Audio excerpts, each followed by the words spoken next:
Universe का blueprint magnetic lines से बनाया गया है। मैग्नेटिक फील्ड्स स्टार्स को जलने में मदद करती हैं। वो सारी गैलेक्सीज को शेप देती हैं। और वही फोर्स जो मैग्नेटिज्म पैदा करती है वो सीमेंट है जो सारे मैटर को साथ में जोड़े रखती है। पूरे यूनिवर्स में इस ग्लू के बिना स्टार्स, प्लैनेट, लोग और लाइट कुछ भी नहीं होगा। विज्ञान शो पेश करता है forces of mass construction.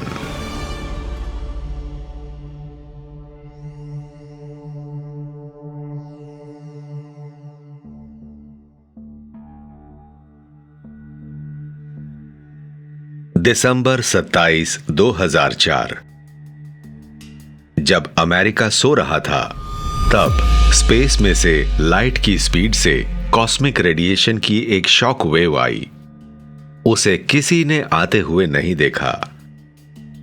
Radiation अर्थ से टकराई और अपर एटमॉस्फेयर का एक हिस्सा गायब हो गया। वो एस्ट्रोफिजिक्स के आज तक के सबसे जबरदस्त इवेंट्स में से एक था। बहुत ज्यादा एनर्जी रिलीज हुई, उतनी जितनी सन के साइज के 2.5 लाख स्टार्स एक साल में रिलीज करते हैं। पर वो आई कहां से? एक जायंट सुपरनोवा से? या एक मैसिव ब्लैक होल से निकले जेट से? कमाल की बात यह है कि इसके लिए मिल्की वे में बहुत दूर मौजूद एक छोटा सा स्टार जिम्मेदार था, जिसकी मैग्नेटिक फील्ड इतनी स्ट्रांग थी कि वैसी साइंटिस्ट्स ने उससे पहले कभी नहीं देखी थी। 50,000 लाइट ईयर्स दूर ये छोटी सी चीज जिसका डायमीटर कुछ किलोमीटर्स था, उसमें कुछ ऐसा हुआ कि उसका असर अर्थ पर पड़ा। ये समझने के लिए कि वो छोटा सा स्टार एक खतरनाक हथियार कैसे बन गया, हमें मैग्नेटिज्म को समझना होगा।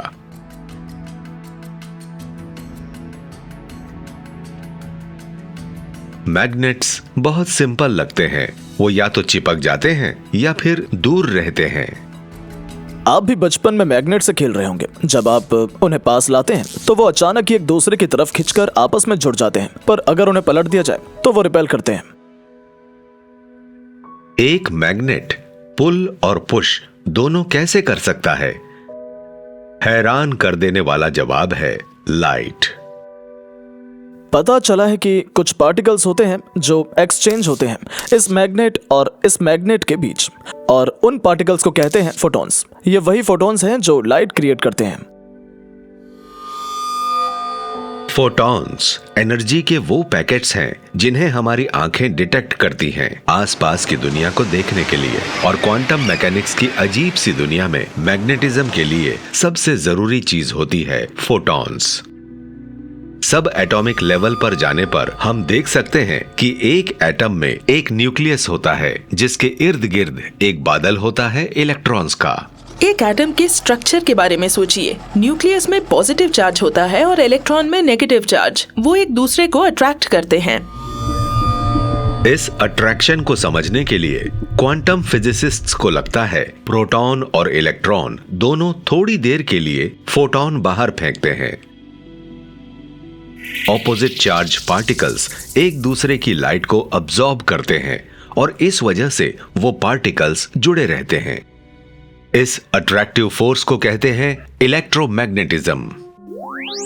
एटम्स खुद साथ में नहीं रह पाते अगर इलेक्ट्रोमैग्नेटिक फोर्स ना होती। इलेक्ट्रोमैग्नेटिज्म से ही इंडिविजुअल एटम्स आपस में जुड़े रहते हैं, जिससे वो मॉलिक्यूल्स बनते हैं जिससे हम और हमारे आसपास की हर चीज बनी है। इलेक्ट्रोमैग्नेटिज्म है इसलिए मैटर है जिससे एटम्स आपस में जुड़े हुए हैं। हमारे शरीर में मॉलिक्यूलर बॉन्ड्स एक दूसरे से मॉलिक्यूलर इंटरेक्शन से जुड़े हैं, जिसका मतलब वो लाइट की वजह से जुड़े हैं। बिना इलेक्ट्रोमैग्नेटिज्म के यूनिवर्स बिखरने लगेगा। अगर इलेक्ट्रोमैग्नेटिज्म को ऑफ कर दिया जाए तो मैटर डिसॉल्व हो जाएगा। हर चीज टूट जाएगी, बिखर जाएगी। मैं तो शायद अपनी सुपर ह्यूमन स्ट्रेंथ से खुद को बचा लूंगा, पर आप लोग नहीं बचेंगे।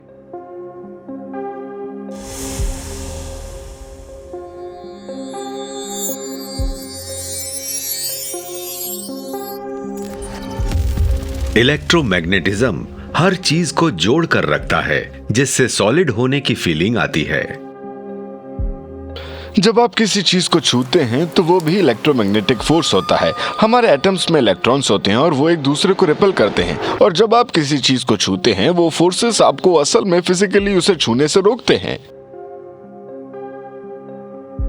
मैं इस फ्लोर के बीच में से नीचे इसलिए नहीं गिरता हूं कि ये फ्लोर सॉलिड है। ये फ्लोर ज्यादातर खाली स्पेस है। जो मेरे शरीर के एटम्स की इलेक्ट्रिक फोर्सेस के खिलाफ मुझे ऊपर रखती है वो है फ्लोर के एटम्स की इलेक्ट्रिक फोर्सेस। उन कुछ एटम्स की वो थोड़ी सी फोर्सेस मुझे अर्थ की पूरी ग्रेविटेशनल फोर्स के खिलाफ ऊपर रखने के लिए काफी है। इलेक्ट्रोमैग्नेटिज्म बहुत ताकतवर है। इलेक्ट्रोमैग्नेटिज्म का राज है अर्थ पर और रात के आसमान पर, बल्कि वो इलेक्ट्रोमैग्नेटिक फोर्सेस ही हैं जिन्होंने नाइट स्काई को शेप दी थी। समय में पीछे जाइए, उस समय में जब यूनिवर्स की उम्र सिर्फ 3,80,000 साल थी। उस समय कॉस्मोस सब एटॉमिक पार्टिकल का एक अशांत मिक्सचर था। प्रोटॉन, इलेक्ट्रॉन और उनके बीच फंसी हुई लाइट एनर्जी। शुरू के यूनिवर्स में एटम्स नहीं थे क्योंकि एनर्जी इतनी ज्यादा थी कि चार्ज पार्टिकल्स अलग अलग एग्जिस्ट करते थे, एक बहुत गर्म और गाढ़े सूप में। फिर सब कुछ बदल गया। उस दौरान जब यूनिवर्स 1 मिनट का था और जब यूनिवर्स की उम्र 3 लाख साल थी, इलेक्ट्रोमैग्नेटिज्म धीरे धीरे सामने आया और प्रोटॉन और इलेक्ट्रॉन्स को इलेक्ट्रिक फोर्सेस महसूस होने लगी और वो जुड़कर एटम्स बन गए। इलेक्ट्रोमैग्नेटिज्म ने मैटर के डायनामिक्स पर असर डालना शुरू कर दिया, जिसके बाद वो सारी चीजें बनी जो हम देखते हैं। इलेक्ट्रोमैग्नेटिज्म ने इलेक्ट्रॉन्स और प्रोटॉन्स को पास लाकर शुरू के एलिमेंट्स हाइड्रोजन और हीलियम को क्रिएट किया और इन फंडामेंटल पार्टिकल्स के बीच फंसी हुई लाइट आजाद हो जाती है। यूनिवर्स की लाइट पहली बार ऑन हुई।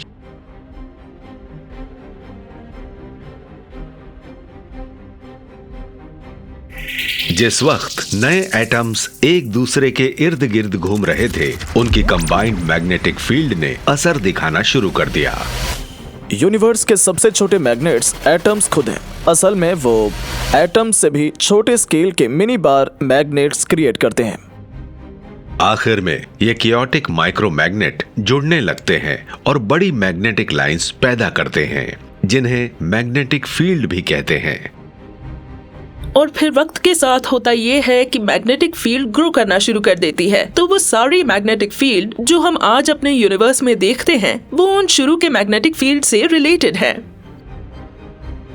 अब इन ओरिजिनल मैग्नेटिक फील्ड पर की गई रिसर्च से वो सब बदल रहा है जो हम स्टार्स के जन्म के बारे में सोचा करते थे। तब तक स्टार्स कैसे बनते थे? आपको 2 चीजें चाहिए होती हैं, ग्रेविटी और टाइम। पर अब हमें पता चला है कि वो प्रॉब्लम इतनी सिंपल नहीं है, कि एक्चुअली उसमें मैग्नेटिक फील्ड्स का एक बहुत अहम रोल होता है। तो ऐसा हो सकता है कि अगर ये मैग्नेटिक फील्ड्स ना होती तो स्टार्स भी ना होते। कभी हम सोचा करते थे कि स्टार्स को बनाना आसान होता है। गैस का एक बड़ा बादल लीजिए, उसमें ग्रेविटी मिलाइए और फिर इंतजार कीजिए। ग्रेविटी गैस को क्रश करके उसे प्लाज्मा के गर्म बॉल में बदल देती है। टेम्परेचर और प्रेशर बढ़ते हैं और फ्यूजन शुरू हो जाता है और इस तरह से बनता है एक स्टार। अब साइंटिस्ट्स का मानना है कि एक अकेली ग्रेविटी काफी नहीं है स्टार बनाने के लिए। आपको मैग्नेटिज्म भी चाहिए होता है। स्टार के बनते वक्त सबसे बड़ी मूवर होती है ग्रेविटी। मटेरियल बीच में कंडेंस होकर एक स्टार बनाता है और जब स्टार बनता है कुछ मटेरियल उसके इर्द गिर्द घूम रहा होता है और उस सेंट्रल मास से उसकी ग्रेविटी से जुड़ा होता है। पर एक प्रॉब्लम है, इसमें वो चीज होती है जिसे एंगुलर मोमेंटम कहते हैं। एंगुलर मोमेंटम रोटेशन की वो फोर्स है जिससे गैस के बादल एक बनते हुए स्टार के इर्द गिर्द घूमते रहते हैं। वो ग्रेविटी के खिलाफ काम करके गैस को एक पतली डिस्क में फैला देता है। एंगुलर मोमेंटम और ग्रेविटी में बेसिकली मुकाबला चलता रहता है। एंगुलर मोमेंटम चीजों को बाहर स्पिन करता रहता है जबकि ग्रेविटी हर चीज को बीच की तरफ खींचती है। हम इस एंगुलर मोमेंटम को कम कर दें तो स्टार ज्यादा जल्दी बनेगा।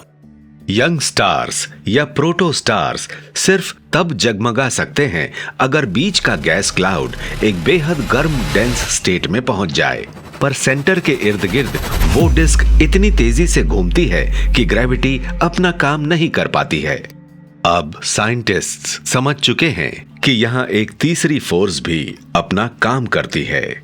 यहाँ पर मैग्नेटिज्म अपना असर दिखाता है। एक प्रोटोस्टार यानी नए बन रहे स्टार का मैग्नेटिज्म डिस्क पर असर डाल सकता है। वो उसकी स्पीड को कम करके स्टार को बनने में मदद करता है। फॉर्मिंग स्टार में घूमती हुई डिस्क और उसके आसपास की डिस्क बहुत शक्तिशाली मैग्नेटिक फील्ड पैदा करती है।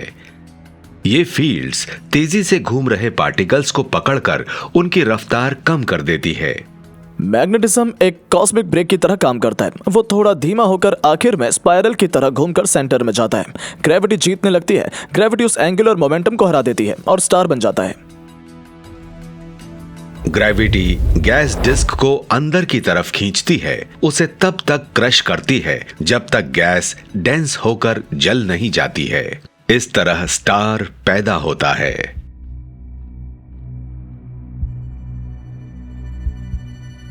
ये हमारा यूनिवर्स है।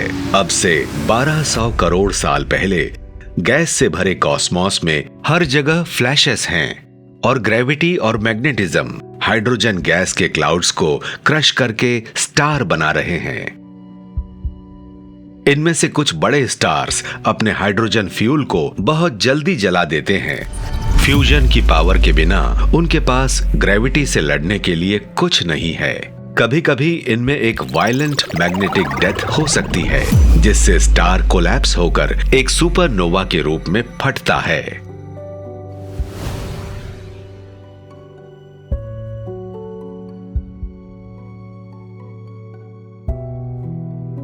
स्टार की बाहर की गैसी लेयर स्पेस में बिखर जाती है।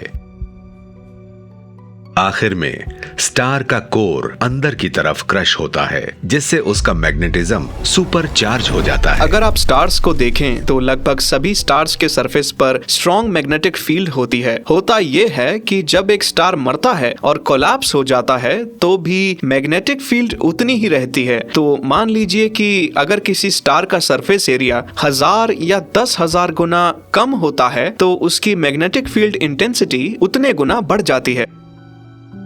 जैसे जैसे सुपरनोवा का कोर कोलैप्स होता रहता है, मैग्नेटिक फील्ड्स इंटेंसिटी बढ़ती जाती है।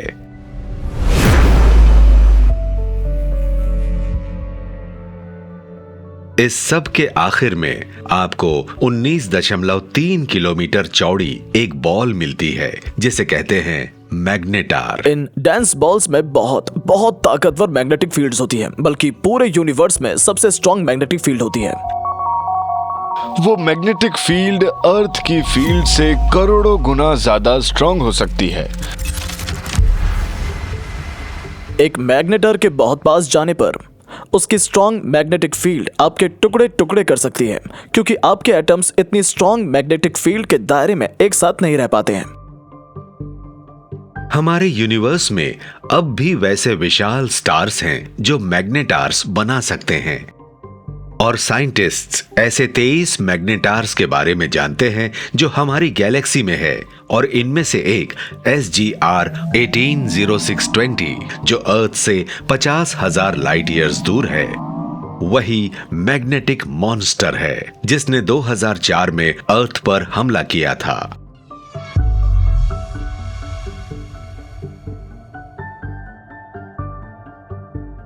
वो ब्लास्ट एक स्टार क्वेक से ट्रिगर हुआ था। वो एक अर्थक्वेक की तरह होता है पर एक स्टार पर, और स्टार का क्रस्ट इतना सा स्लिप हुआ था, लिटरली लगभग 1 सेंटीमीटर जितनी चौड़ी आपकी उंगली है। पर वो इस प्लेनेट पर हुए किसी भी अर्थक्वेक से बहुत ज्यादा ताकतवर था, करोड़ों गुना ज्यादा स्ट्रॉन्ग, और मैग्नेटिक फील्ड उसके अंदर के मैटर से जुड़ी हुई थी। तो जब क्रस्ट स्लिप हुआ, मैग्नेटिक फील्ड स्लिप हुई और उससे एनर्जी का एक कितना पावरफुल ब्लास्ट हुआ कि उसने 50,000 लाइट ईयर्स दूर हमारे प्लेनेट पर फिजिकली असर डाला।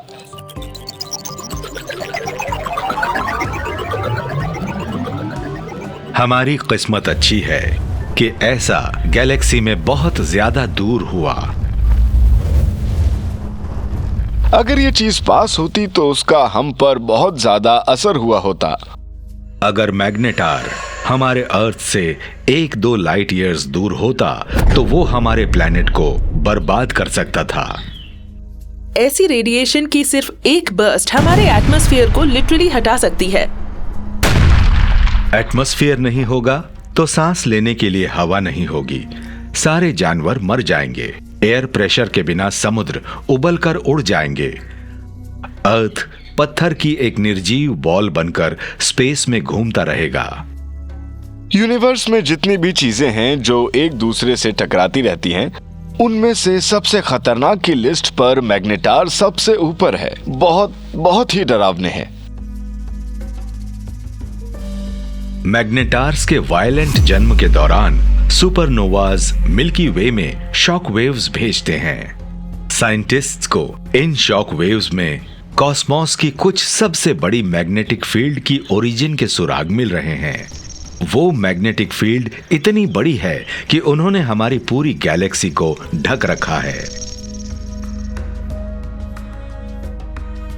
हम अपने गैलेक्सी मिल्की वे को कई सदियों से स्टडी कर रहे हैं। वहां मौजूद गैस, डस्ट और 20,000 करोड़ स्टार्स की मैपिंग कर चुके हैं।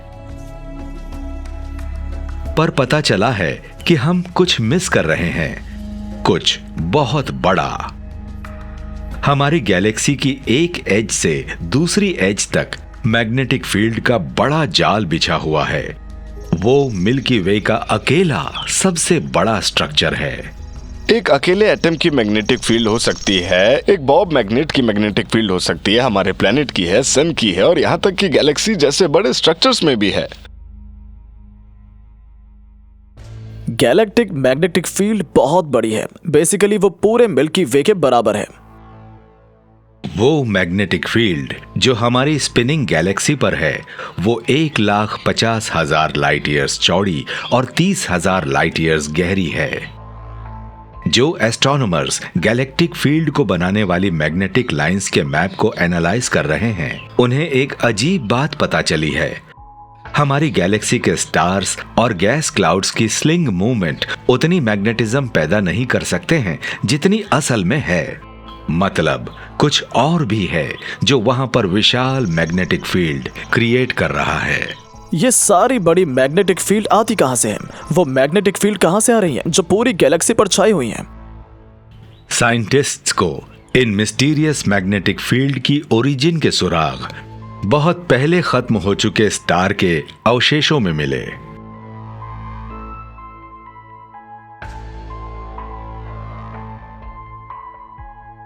कैसियोपिया ए एक सुपरनोवा का अवशेष है, गैस और डस्ट की एक विशाल बॉल जो एक स्टार के फटने के बाद स्पेस में बिखरी थी।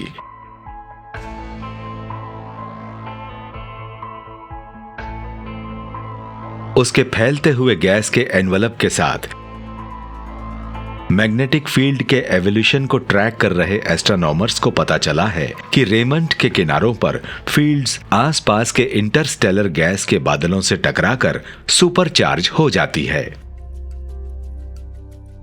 तो क्या जो एक्स्ट्रा मैग्नेटिज्म हम आज मिल्की वे में देख रहे हैं उसकी वजह सुपरनोवा शॉकवेव्स है? कॉस्मोलॉजिस्ट की एक नई ब्रीड ये जानने का फैसला कर चुकी है। जेना मायनेका लैब में सुपरनोवा शॉकवेव्स को सिमुलेट करने के लिए दुनिया के सबसे पावरफुल लेजर्स का इस्तेमाल कर रही है। मैं बड़े लेजर्स बल्कि अर्थ के सबसे बड़े लेजर्स से ऐसे सुपरनोवास क्रिएट करती हूँ जो आसानी से आपके हाथ की हथेली में फिट हो सकते हैं। जेना एक्सपेरिमेंट की शुरुआत लेजर टारगेट एरिया में कार्बन रॉड का एक छोटा सा पीस रख के करती है। हम गैस से भरे एक चेम्बर में इस कार्बन रॉड टारगेट पर सभी 6 लेजर बीम्स डाल देते हैं। तो होता यह है कि ये मटेरियल बैलिस्टिकली एक्सपैंड होता है जिससे एक शॉक वेव्स पैदा होती हैं और हमें उम्मीद होती है कि ये shock waves magnetic field generate करेगी। ऑलराइट, शॉक के लिए लॉक कर रही हूँ। सब बाहर चलो। हाँ लेजर बे, this is target area west. हम लॉकडाउन हैं और शॉट के लिए रेडी हैं। सभी 6 बीम्स पर फुल एनर्जी दीजिए। लेजर ऑपरेशन टीम छोटे कार्बन टारगेट पर फोकस करती है। लेजर टारगेट को 10 लाख डिग्री से भी ज्यादा तक गर्म कर देता है। कार्बन फटता है, एक शॉक वेव पैदा होती है जो चेंबर में मौजूद गैस में आगे बढ़ती है। सक्सेस, सब ठीक रहा। तो ऐसा लग रहा है कि हमारी लेजर ने टारगेट को अच्छे से हिट किया है। हम यहाँ एक ब्यूटीफुल शॉकवेव निकलती हुई देख रहे हैं। तो लेजर यहाँ से अंदर आया, हमारी कार्बन रॉड को हिट किया। ये वो सारा मलबा है जो बहुत तेजी से बाहर जाता है और ये वो शॉकवेव है जो इसकी वजह से जनरेट हुई है। चेंबर के अंदर मौजूद डिटेक्टर से कंफर्म हो गया कि शॉक वेव्स के आसपास की गैस को हिट करने के बाद स्ट्रॉन्ग मैग्नेटिक फील्ड्स जनरेट हुई थी। तो ये शॉक वेव स्पेस में मूव कर रही हैं और इसकी वजह से इन हिस्सों में ये मैग्नेटिक फील्ड क्रिएट हो रही है। जेना को लगता है कि एक इसी तरह की प्रोसेस स्पेस में बड़ी मैग्नेटिक फील्ड पैदा करती है। सुपरनोवा शॉक वेव्स विशाल इंटरस्टेलर क्लाउड्स से एक सुनामी की तरह टकराती है। अशांत गैस का एक बादल बहुत तेजी से ऊपर उठता है। गैस क्लाउड के अंदर चार्ज्ड पार्टिकल्स एक दूसरे से टकराते हैं जिनसे वो पावरफुल मैग्नेटिक फील्ड स्पेस में दूर तक पहुंच जाती है। तो अब वहां पर कई चार्ज पार्टिकल्स मिक्स होते हैं जो घूम रहे हैं, अशांत हैं और आगे बढ़ रहे हैं। जहां पर भी इस तरह की एक्टिविटीज होती हैं वहां मैग्नेटिक फील्ड्स होती हैं। मिल्की वे में जो भी एक्सेस मैग्नेटिज्म है उसकी एक बड़ी वजह सुपरनोवा शॉक वेव्स है, पर वो उसकी अकेली वजह नहीं है, क्योंकि सिर्फ वही एक कॉस्मिक फिनोमिनन नहीं है जिसमें शॉक देने की पावर है। सब कुछ निगल जाने वाले ब्लैक होल्स स्पेस में सुपर हीटेड मैटर के जेट्स को ब्लास्ट करते हैं। ये जेट्स गैस क्लाउड्स को चीरते हुए आगे बढ़ते हैं जिससे और टर्बुलेंस पैदा होता है और उससे ज्यादा पावरफुल मैग्नेटिक फील्ड्स जनरेट होती है।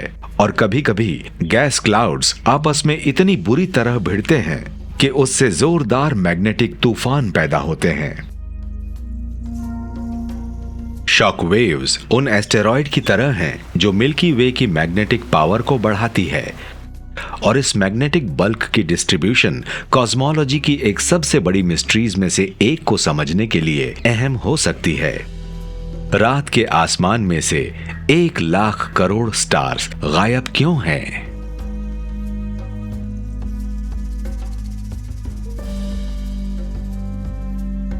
हमारी गैलेक्सी में कुछ गड़बड़ है। यहां स्टार्स कम हैं।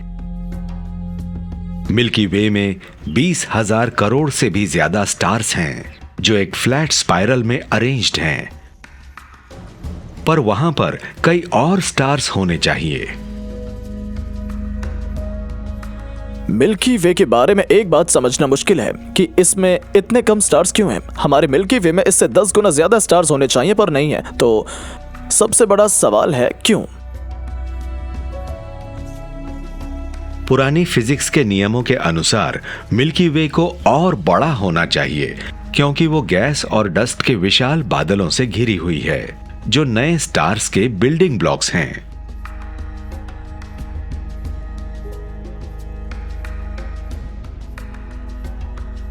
लगभग 100 करोड़ सालों के दौरान मिल्की वे की ग्रेविटी को इन क्लाउड्स को अपनी सीमाओं में खींच लेना चाहिए था,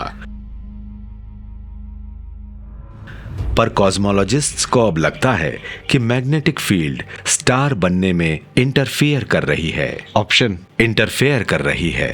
ऐसी बहुत सारी गैस हैं जो गैलेक्सी के बाहर से आती हैं और चाहती हैं कि वो अंदर आ जाएं ताकि स्टार्स के बनने के काम आ सके। वो क्या चीज है जो वहां मौजूद गैस और डस्ट को स्टार में बदलने से रोकती है?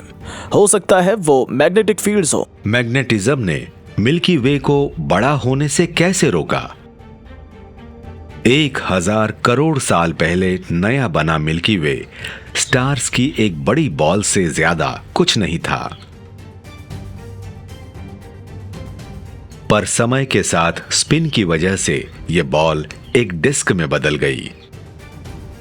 ग्रेविटी और स्टार्स को खींचती गई, डिस्क और बड़ी होती गई। उस मैटर को कोलैप्स करने में सबसे पहला हाथ था ग्रेविटी का, जिससे गैलेक्सीज बनी। फिर जब मैटर हरकत में आकर आपस में टकराने लगता है, मैग्नेटिक फील्ड्स इंपॉर्टेंट हो जाती हैं। शुरू की सुपरनोवा शॉक वेव्स टर्बुलेंस पैदा करती है, जिससे नई बनी मिल्की वे डिस्क में मैग्नेटिक फील्ड फैल जाती है। डिस्क के घूमने के साथ ही ये फील्ड लाइंस नए बने गैलेक्सी के इर्द गिर्द मैग्नेटिज्म की एक चादर बुन देती है। यहाँ एक प्रॉब्लम है। हमारी गैलेक्सी में मैग्नेटिक फील्ड लाइंस का पूरा जाल है और ये मैग्नेटिज्म चीजों को गैलेक्सी के सेंटर में गिरने से रोक सकता है।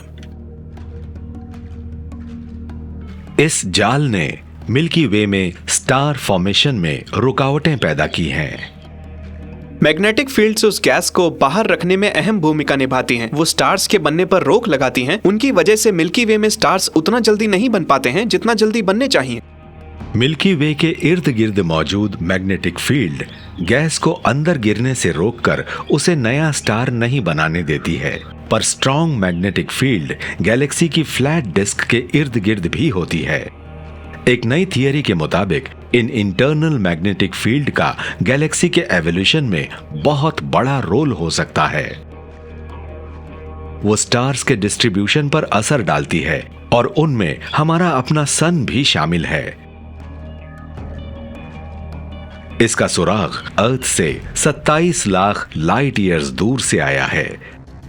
साइंटिस्ट्स ने जब ट्रायंगुलम गैलेक्सी को देखा तो उन्हें कुछ ऐसा दिखा जो हैरान कर देता है।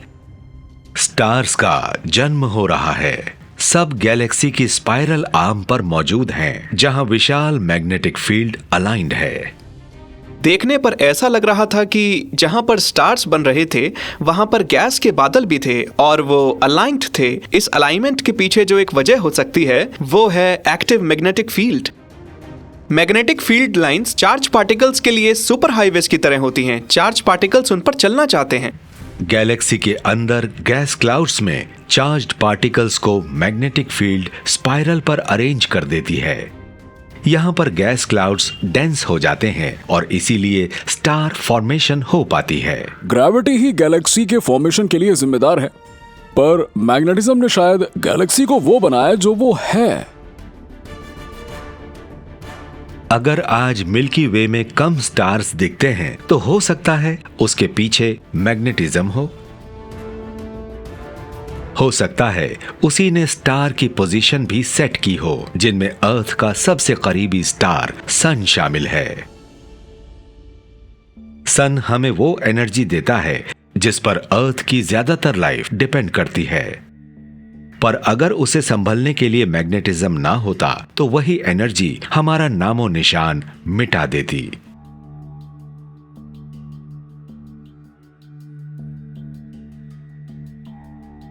लगता है अर्थ के डिफरेंसेस कमजोर होते जा रहे हैं। अर्थ का घूमता मोल्टन कोर एक मैग्नेटिक फील्ड पैदा करता है जो पोल्स से निकलकर पूरे प्लैनेट को मैग्नेटिज्म की एक चादर में ढक देता है। ये अदृश्य फील्ड फोर्स सन से आ रहे खतरनाक चार्ज्ड पार्टिकल्स को डिफ्लेक्ट करती है और हमें और हमारे एटमॉस्फेयर को तबाह होने से बचाती है। अब साइंटिस्ट्स को डर है कि हम अपनी इस जरूरी सुरक्षा को खोते जा रहे हैं। पिछले तकरीबन 200 सालों में ये 10% तक कमजोर हुई है और अगर ये इसी तरह जारी रहा तो कुछ हजार सालों में ये पूरी तरह खत्म हो सकती है। अगर ये हमेशा के लिए गायब हो गई तो आगे चलकर हमारे लिए बड़ी मुसीबत हो जाएगी। अगर हमने अपनी मैग्नेटिक प्रोटेक्शन खो दी तो अर्थ का क्या होगा? ये जानने के लिए हमें बस अपने पड़ोसी प्लैनेट को देखना है। हो सकता है कभी मार्स एक मोटे एटमॉस्फेयर और सतह पर पानी के साथ अर्थ जैसा रहा हो। अब वो ऐसा नहीं है। क्यों? हमें मालूम है कि मार्स के पास स्ट्रॉन्ग मैग्नेटिक फील्ड नहीं है, मतलब कि वो खुद को सोलर विंड से नहीं बचा सकता है। वो पार्टिकल सन से निकलते हैं, मार्स के एटमॉस्फेयर से टकराते हैं और उसे बर्बाद कर देते हैं। उसके एटमॉस्फेयर को सोलर विंड ने हटा दिया था क्योंकि उसके पास मैग्नेटिक फील्ड का सुरक्षा कवच नहीं था। आज अगर हम मार्स को देखें तो वो ठंडा है, बंजर है, निर्जीव है क्योंकि उसके पास एटमॉस्फेयर नहीं है। तो क्या एक दिन हमारा प्लैनेट भी अपनी मैग्नेटिक फील्ड को खोकर मार्स की तरह बंजर हो जाएगा?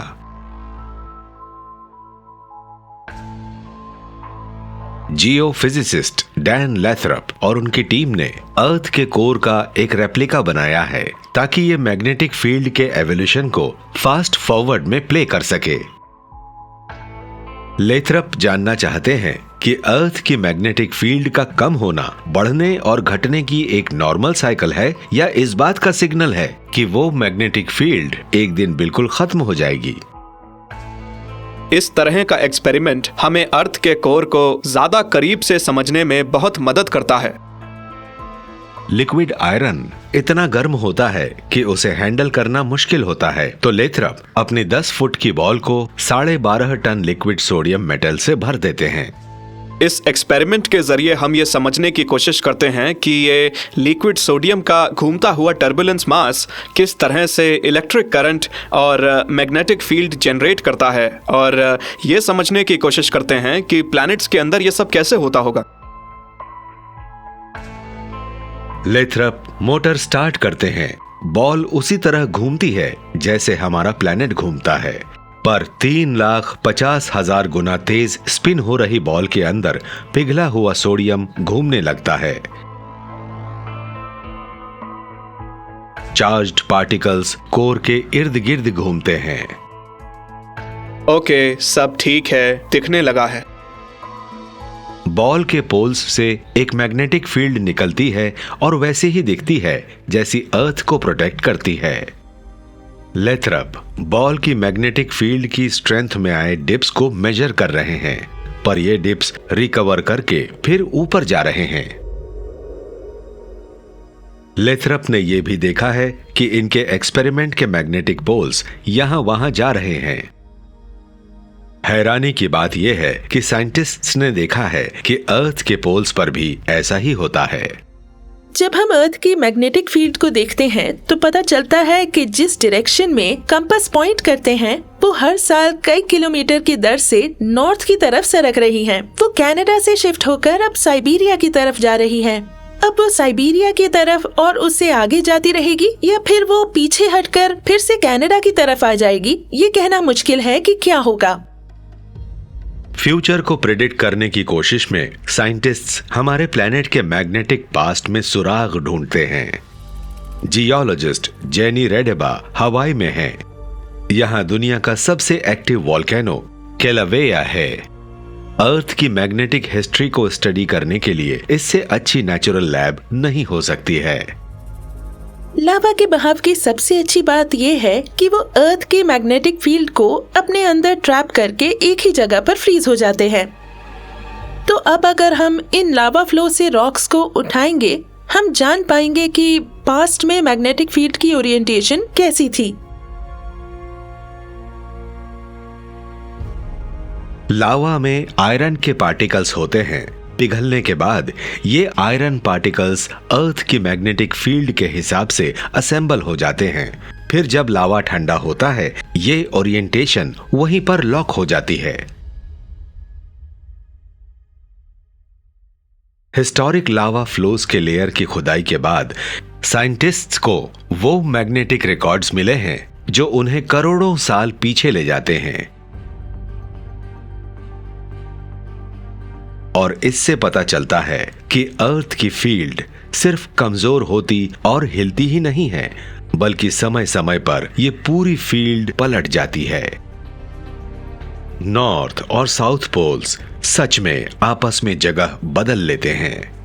पहले फील्ड एक डायरेक्शन में अलाइन थी, फिर जब हम उस लावा रॉक के कॉलम में थोड़े और ऊपर आए तो पता चला कि वो बिल्कुल ही ऑपोजिट डायरेक्शन में ओरिएंटेड है, आज के मुकाबले 180 डिग्रीज पर। ऐसा कई बार होता है। इससे हमें पता चलता है कि अर्थ की मैग्नेटिक फील्ड दिशा बदलती है, रेगुलर बेसिस पर नहीं, पर कभी कभी। दो चेंजेस के बीच लाखों साल का या करोड़ों साल का फासला हो सकता है, पर ये बात पक्की है कि अर्थ की मैग्नेटिक फील्ड नॉर्थ और साउथ में फ्लिप करती है। तो अगले मैग्नेटिक समरसॉल्ट का अर्थ के जीवन पर क्या असर पड़ेगा? हैरान करने वाला जवाब है बहुत कम असर। बायोलॉजिस्ट्स ने अर्थ के फॉसिल रिकॉर्ड्स को गहराई में जाकर देखा है और पता चला है कि मैग्नेटिक फ्लिप्स से सब कुछ खत्म नहीं हो जाता है। इसमें इतना टाइम नहीं लगता है कि हम बहुत देर तक अनप्रोटेक्टेड रहें और जीवन का नामो निशान मिट जाए। हमें किसी भी मैग्नेटिक फील्ड फ्लिपिंग इवेंट के आसपास मास एक्सटिंक्शन इवेंट्स नहीं मिले हैं, मतलब कि ये सब जल्दी होता होगा। अर्थ की मैग्नेटिक शील्ड ने जीवन को सन की रेडिएशन से करोड़ों सालों से बचा कर रखा है और आगे भी ऐसा ही होगा, पर हम अपने एंशिएंट एंसेस्टर्स से अलग हैं। हम अपनी टेक्नोलॉजी को पावर देने वाली हर डिवाइस में इलेक्ट्रोमैग्नेटिज्म की ताकत इस्तेमाल करते हैं और इसीलिए इससे एक ऐसा खतरा पैदा हो सकता है जो इंसान को उसके घुटनों पर ले आए।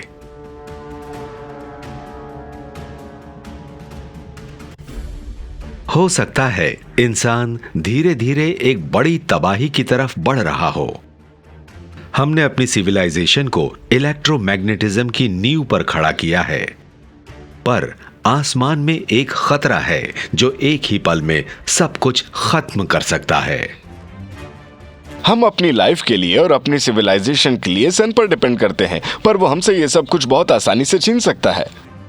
हमारे हर तरफ वायर्स हैं, उनमें करंट फ्लो करता है, पर यह इंफ्रास्ट्रक्चर कहीं ना कहीं सन की एक्टिविटी से बर्बाद हो सकता है।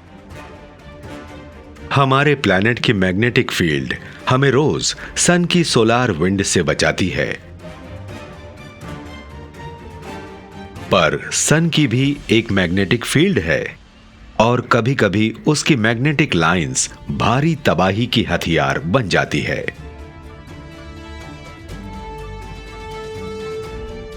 ये मैग्नेटिक वेपन्स स्टार में बहुत अंदर बनाए जाते हैं। सन अंदर से गर्म है, तो वो गर्म मटेरियल बीच से ऊपर उठता है, सरफेस की तरफ जाकर फिर वापस चला जाता है। इस प्रोसेस को कन्वेक्शन कहते हैं। तो ये चार्ज पार्टिकल यहाँ वहाँ जाते हैं और एक मैग्नेटिक फील्ड जनरेट करते हैं, पर सन अर्थ की तरह नहीं है। अर्थ की सिर्फ एक मैग्नेटिक फील्ड है, एक बार मैग्नेट की तरह, जबकि सन में करोड़ों छोटी मैग्नेटिक फील्ड्स हैं जो एक दूसरे के इर्द गिर्द रोल करती रहती हैं।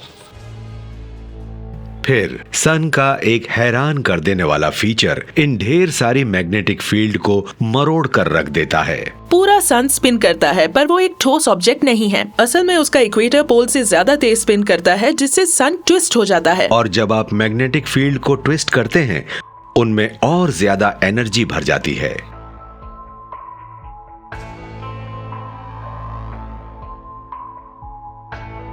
मैग्नेटिक फील्ड बहुत सारी एनर्जी स्टोर कर सकती है और सन के पास उसकी कोई कमी नहीं है। अगर वो वैसी ही रहे तो कोई प्रॉब्लम नहीं है, पर कभी कभी ये मैग्नेटिक फील्ड्स टूट जाती हैं। जब एक मैग्नेटिक फील्ड टूटती है तो उसमें मौजूद सारी एनर्जी रिलीज होती है। सन की सतह फटती है और उसमें से बहुत तेजी से पार्टिकल्स का एक मैग्नेटिकली चार्ज्ड तोप का गोला निकलता है, जिसे कोरोनल मास इजेक्शन या CME कहते हैं। एक कोरोनल मास इजेक्शन ये एनर्जी छोड़ता है। उसमें से बहुत सारे, जैसे कि लगभग 100 करोड़ टन सब एटॉमिक पार्टिकल होते हैं जो सन से बाहर निकलकर प्लैनेट्स के बीच की स्पेस में जाते हैं। पार्टिकल्स के इस क्लाउड्स की अपनी मैग्नेटिक फील्ड होती है जो उसके साथ चलती है, और अगर वो अर्थ से टकरा जाए तो वो हमारी मैग्नेटिक फील्ड के साथ इंटरेक्ट कर सकती है। जब एक CME अर्थ की मैग्नेटिक फील्ड से टकराती है तो उस टकराव से उन पावर लाइंस में इलेक्ट्रिकल करंट अचानक बढ़ सकता है, जो हमारे घरों और बिजनेस तक इलेक्ट्रिसिटी पहुंचाती है। हमारा पूरा इलेक्ट्रोमैग्नेटिक इंफ्रास्ट्रक्चर, सारी पावर लाइंस, ट्रांजिस्टर्स, वो सारी चीजें जो इस करंट को एब्जॉर्ब कर सकती हैं, ये सर्किट को ओवरलोड करके ब्लैकआउट कर सकती हैं, जिससे हमें बहुत परेशानी हो सकती है। अर्थ को हर साल लगभग 150 CMEs हिट करते हैं। ज्यादातर छोटे होते हैं और उनसे ज्यादा से ज्यादा ब्लैकआउट होते हैं। पर सन हमारी तरफ सब कुछ खत्म करने वाला CME भी फायर कर सकता है।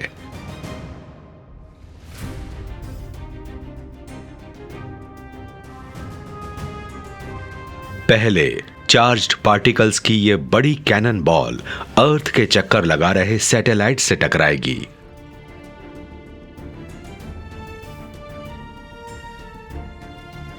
एक बड़े सोलर स्टॉर्म से सैटेलाइट्स में शॉर्ट सर्किट हो सकता है। हमारी कम्युनिकेशन, हमारा GPS बंद हो सकता है। GPS को दुनिया की हर एक स्टॉक मार्केट इस्तेमाल करती है। सैटेलाइट के बिना दुनिया का फाइनेंशियल इंफ्रास्ट्रक्चर क्रैश कर जाएगा। एयरप्लेन्स उड़ान नहीं भरेंगे, शिपिंग लाइंस बंद हो जाएंगी, मोबाइल फोन कम्युनिकेशन डेड हो जाएगी। हम उन चीजों पर इतने ज्यादा डिपेंडेंट हो चुके हैं कि उनके बिना सब कुछ ठप हो जाएगा। सैटेलाइट्स को बर्बाद करने के बाद CME की एनर्जी का असर अर्थ पर होगा। पावर लाइंस में ज्यादा इलेक्ट्रिकल करंट फ्लो करने लगेगा। पूरे प्लेनेट के पावर ग्रिड्स ओवरलोड हो जाएंगे। सबस्टेशंस में चिंगारियों की झड़ी लग जाएगी। वो एक एक्सट्रीम सोलर इवेंट हो सकता है। ऐसा एक्सप्लोजन हो सकता है जैसा आपने पहले कभी ना देखा हो। ऐसा हो सकता है कि पूरे यूनाइटेड स्टेट्स की बिजली उड़ जाए और ब्लैकआउट हो जाए। उस इलेक्ट्रिकल इंफ्रास्ट्रक्चर को ठीक करने और नए सैटेलाइट को लॉन्च करने में कई साल और करोड़ों डॉलर्स लगेंगे। एक बड़ा स्टॉर्म हमारी सिविलाइजेशन को घुटनों पर ला सकता है। मैग्नेटिज्म हमारी सोसाइटी को बर्बाद कर सकता है, लेकिन अब हम अपनी इलेक्ट्रोमैग्नेटिक हैबिट को नहीं छोड़ सकते हैं। यही फोर्स हमें बचाती है। उसी की वजह से हमारे प्लेनेट पर जीवन है। उसी ने हमारे सन और हमारी गैलेक्सी को बनाया है। मैग्नेटिज्म नहीं होगा तो कुछ भी नहीं होगा। मैग्नेटिज्म का असर हर चीज पर पड़ता है, चाहे वो गैलेक्सीज का बनना हो, स्टार्स का बनना हो, या वो प्रोसेसेस हो जिनकी वजह से हम जिंदा हैं। मैग्नेटिज्म के बिना हम यूनिवर्स में नहीं रह सकते हैं। एटम से लेकर कॉस्मोस की हर चीज के बनने में मैग्नेटिज्म का हाथ है। ये सही मायनों में ultimate force of mass construction है। मैटर की जो नेचर है वो मैग्नेटिज्म की वजह से है। अर्थ पर एटमॉस्फेयर है, वाटर है, तो वो मैग्नेटिज्म की वजह से है। याद रखिए कि अगर आप यहाँ पर हैं तो उसकी वजह भी मैग्नेटिज्म है।